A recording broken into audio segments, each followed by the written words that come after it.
मैं पाठक जी के पास आऊंगा, फिर मैं सुनील जी के पास आऊंगा। मैं इससे पहले दर्शकों से अपील भी करूंगा कि चैनल्स को सब्सक्राइब जरूर कीजिएगा, और अश्विनी रणदिवे और मिलन समादार का शुक्रिया अदा करूंगा उनके कंट्रीब्यूशन के लिए। बहुत बहुत धन्यवाद। पाठक जी, जब अमेरिकन एम्बेसडर गारसेटी ने मणिपुर पे कहा था, तो उनसे जब प्रश्न किए गए तो उनका कहना था कि ये भारत की समस्या नहीं है, ये ह्यूमैनिटी की समस्या है। somebody is being tortured in the some part of the earth. Human crisis है ये। और आप ये सोचे कि हम ह्यूमन क्राइसिस के ऊपर नहीं बोलेंगे, तो ये हमसे एक्सपेक्ट मत कीजिएगा। आज दुनिया के पेपर और मीडिया भरा पड़ा है, और उनकी टैगलाइंस क्या है साहब, मैं तो सोच सोच के परेशान हो जाता हूं। जहां पे यूरोपियन पार्लियामेंट में नेदरलैंड के एमपी हमें हिंदू आतंकवाद का नाम दे रहे हैं, इस टाइम हिंदू एक्सट्रीमिज्म का, वहीं अब ये टैगलाइन क्या आती है कि Hindu nationals party supporters in Manipur, they have tortured the Christian Kuki tribals. आप सोचिए सर, और इतना कुछ हो जाता है। पहलवानों पे भी अत्याचार होते हैं, उसके बाद यहां पे महिलाओं पे अत्याचार होते हैं। और मैं हाथ जोड़ के नम्र निवेदन करता हूं उस ट्राइबल महामहिम से, महिला हैं आप, कभी तो बोलिएगा। क्या आप भी रामनाथ कोविंद बन जाएंगे बिल्कुल चुप होकर, या आपको चुप रहने के लिए वहां कहा गया है? कभी तो कहिए। ये देश की व्यथा है, तो क्या देश का राष्ट्रपति बोल नहीं सकता क्या? इसके लिए बिठाया जाता है। और बाकी जो हो रहा है, मैं आपकी टिप्पणी चाहूंगा पाठक जी।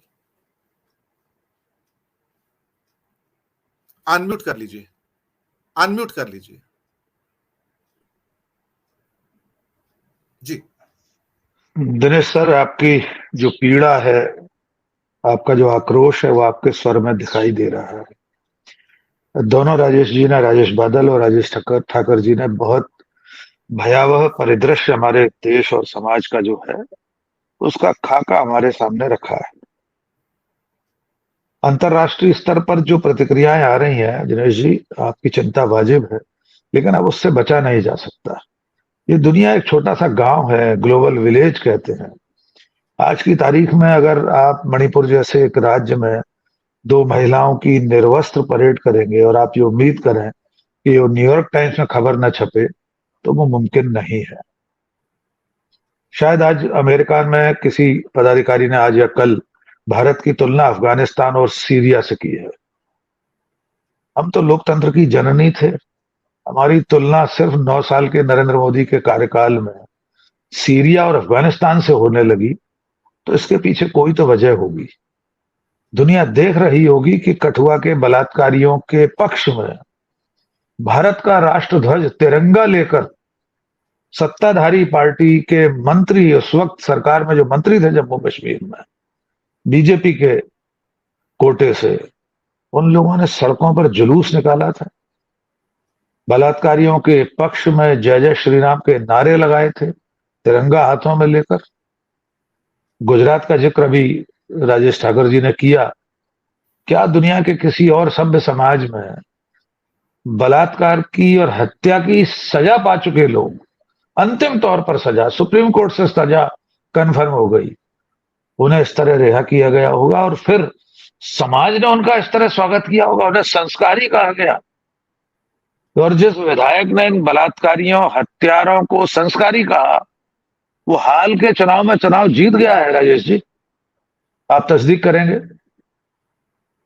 तो जिस समाज में ये सब हो रहा हो, उस समाज में त्रिपुरा में 79 दिन तक जलते हुए एक राज्य में 77 दिन पहले हुई एक घटना प्रधानमंत्री और केंद्रीय गृह मंत्री के संज्ञान में न आए, ये जिस राजधर्म की आप अपेक्षा उनसे कर रहे हैं, उसकी प्रचंड नाकामी है। अभी जिक्र हुआ कि उन्हें अटल बिहारी वाजपेयी ने, तत्कालीन प्रधानमंत्री ने, राजधर्म का पाठ पढ़ाया था। मैं बहुत विनम्रता से आपसे और आपके सारे दर्शकों से कहना चाहता हूं, उस वीडियो को एक बार फिर देखें। हम सब ने देखा होगा, 20 बार देखा होगा। राजेश ठाकर जी तो साक्षी रहे होंगे उस प्रेस कॉन्फ्रेंस के, बादल जी ने भी देखा। उसके बाद अटल जी के उस सलाह और सीख के बाद जो प्रतिक्रिया थी, वो एक अनुशासनहीन विद्यार्थी की अपने शिक्षक को दी गई प्रतिक्रिया थी। उस वक्त मोदी जी ने कहा था कि मैं राजधर्म का पालन ही कर रहा हूं। यानी आप मुझे गलत उपदेश दे रहे हैं। राजेश जी, मैं गलत तो नहीं कह रहा हूं, यही वाक्य था उनका, मोदी जी का, मैं कर तो रहा हूं राजधर्म का पालन। ये इस तरह से है कि जैसे जी मैं बिल्कुल, संपादक हूं, मैं अपने बिल्कुल वाजपेयी जी को बीच में इंटरप्ट करके ये बात कही गई थी इंटरप्ट, कि जी जी हम तो जी, साहब राजधर्म का पालन कर ही। कर ही रहे हैं। ये राजेश जी इस तरह से समझ ले, हम सब पत्रकार हैं, उसका उदाहरण के रूप में मैं कह सकता हूं कि माननीय राजेश बादल जी मेरे संपादक हों और मुझे अपने कक्ष में बुलाएं, सारे एडिटोरियल की मीटिंग चल रही हो, वे मुझसे कहें कि तुम ठीक से काम नहीं कर रहे हो, ये खबर अच्छी नहीं लिखी थी, और मैं तुर्शी बतुर्शी बहुत असम्मानजनक स्वर में ये कहूं, मैं तो काम बहुत अच्छा कर रहा हूं, मैंने तो बहुत अच्छी खबर लिखी थी।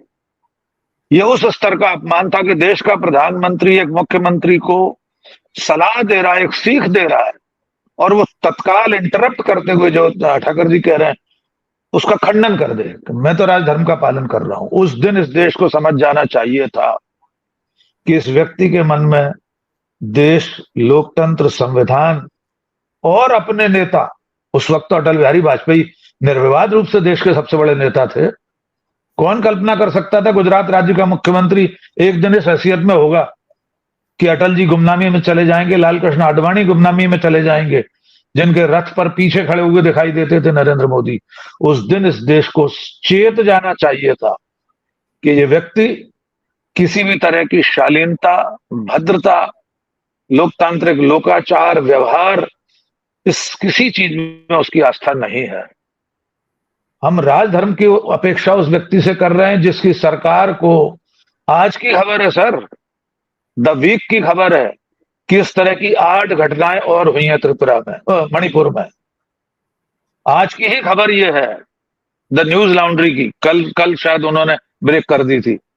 38 दिन पहले राष्ट्रीय महिला आयोग के संज्ञान में ये बर्बरता, ये पाशविकता, ये अमानवीयता वाली घटना आ चुकी थी। इसके बावजूद केंद्रीय गृह मंत्री और प्रधानमंत्री मौन थे। इससे भी बड़ी बात, बीच में गृह मंत्री तो गए थे वहां मणिपुर में, उन्होंने बैठक ली थी। क्या वहां के डीजीपी ने, गृह सचिव ने, गृह मंत्री ने, मुख्यमंत्री ने इतनी भीषण घटना की जानकारी उन्हें नहीं दी होगी? और अगर नहीं दी थी, उनसे छुपा कर रखी थी, तो यह भी अपराध है। अपराध का संज्ञान होने के बाद उसे छुपाए रखना भी अपराध है। जिस तरह महिला पहलवानों के साथ जो यौन शोषण की घटना हुई, उसकी जानकारी उन लोगों ने प्रधानमंत्री को दी थी। अगर सचमुच में कानून काम करे तो पॉक्सो एक्ट तो ये कहता है कि जैसे जानकारी है, अगर उसने कानूनी मदद नहीं की, वो भी बराबर का उसमें अपराधी है। यहाँ पे एक चीज ऐड करना चाहूंगा राकेश जी, भारत जी का सर, प्रधानमंत्री हो या किसी प्रदेश का मुख्यमंत्री हो या कोई लेफ्टिनेंट गवर्नर हो, उसे प्रतिदिन सुबह ब्रीफिंग दी जाती है इंटेलिजेंस के विभाग के द्वारा, या उनके मुखिया जो होते हैं, उनके जो चीफ होते हैं, कि देश में कल क्या क्या हुआ, क्या मुख्य घटनाएं हैं, और कुछ उनसे छुपाया नहीं जाता। मैं आपको पहले बता दूं, बिल्कुल, और हर चीज की जानकारी अच्छी हो या बुरी हो दी जाती है, मैं आपको बताऊं।